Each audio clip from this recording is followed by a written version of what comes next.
You, John Fitzgerald Kennedy, do solemnly swear. I, John Fitzgerald Kennedy, do solemnly swear. That you will faithfully execute the office of President of the United States. That I will faithfully execute the office of President of the United States. And will, to the best of your ability.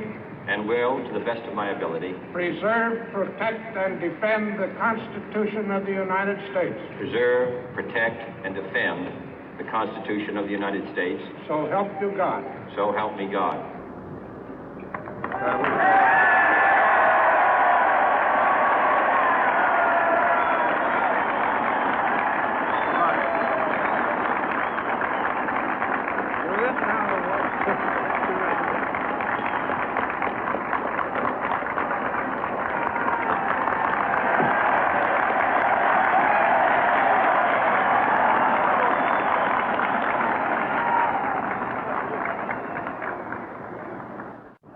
Vice President Johnson, Mr. Speaker, Mr. Chief Justice, President Eisenhower, Vice President Nixon, President Truman, Reverend clergy, fellow citizens.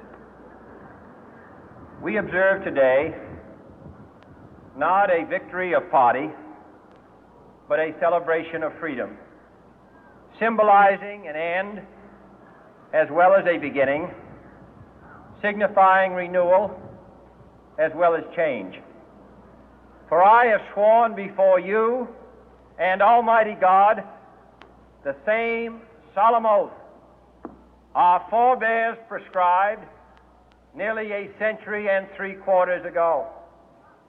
The world is very different now, for man holds in his mortal hands the power to abolish all forms of human poverty and all forms of human life.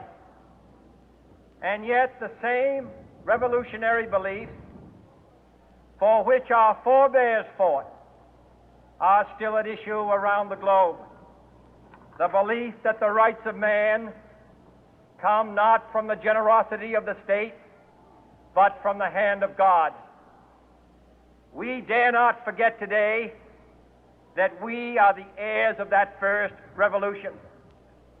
Let the word go forth from this time and place to friend and foe alike that the torch has been passed to a new generation of Americans born in this century, tempered by war, disciplined by a hard and bitter peace, proud of our ancient heritage, and unwilling to witness or permit the slow undoing of those human rights to which this nation has always been committed and to which we are committed today at home and around the world.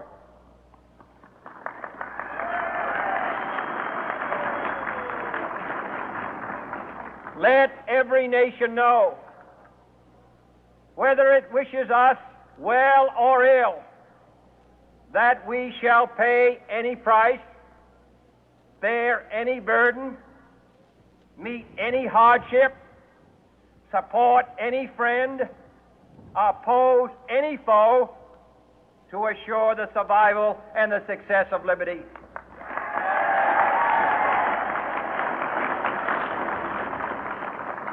This much we pledge and more.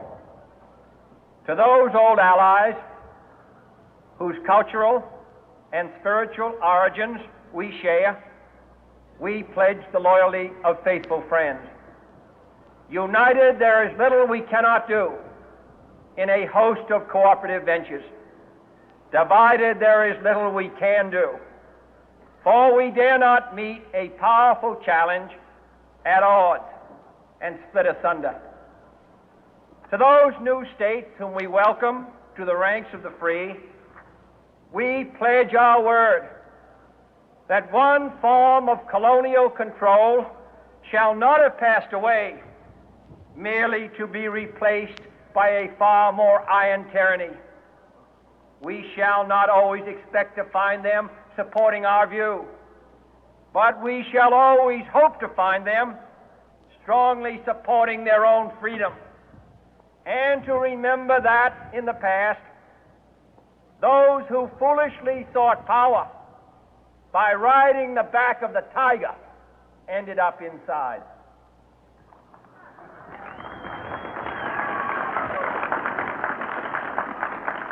To those people in the huts and villages of half the globe struggling to break the bonds of mass misery, we pledge our best efforts to help them help themselves for whatever period is required, not because the communists may be doing it, not because we seek their votes, but because it is right. If a free society cannot help the many who are poor, it cannot save the few who are rich.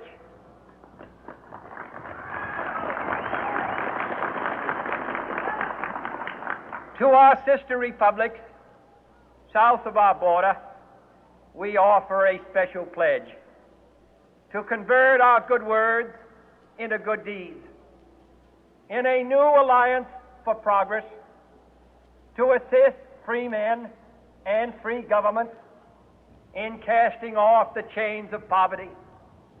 But this peaceful revolution of hope cannot become the prey of hostile powers.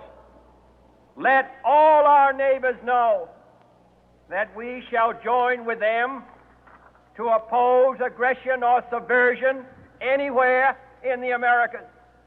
And let every other power know that this hemisphere intends to remain the master of its own house.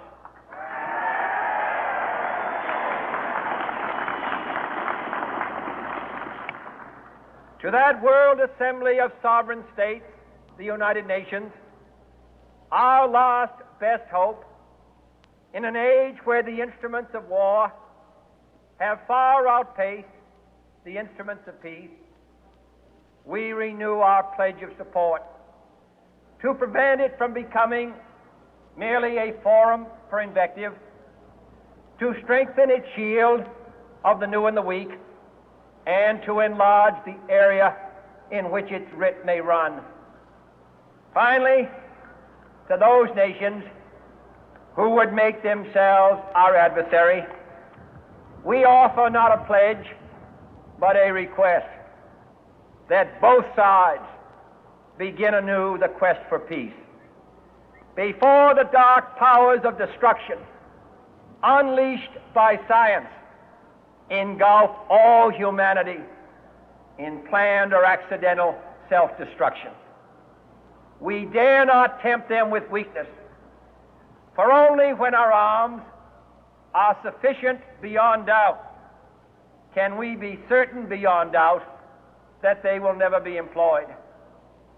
But neither can two great and powerful groups of nations take comfort from our present course, both sides overburdened by the cost of modern weapons, both rightly alarmed by the steady spread of the deadly atom, yet both racing to alter that uncertain balance of terror that stays the hand of mankind's final war. So let us begin anew, remembering on both sides that civility is not a sign of weakness, and sincerity is always subject to proof. Let us never negotiate out of fear, but let us never fear to negotiate.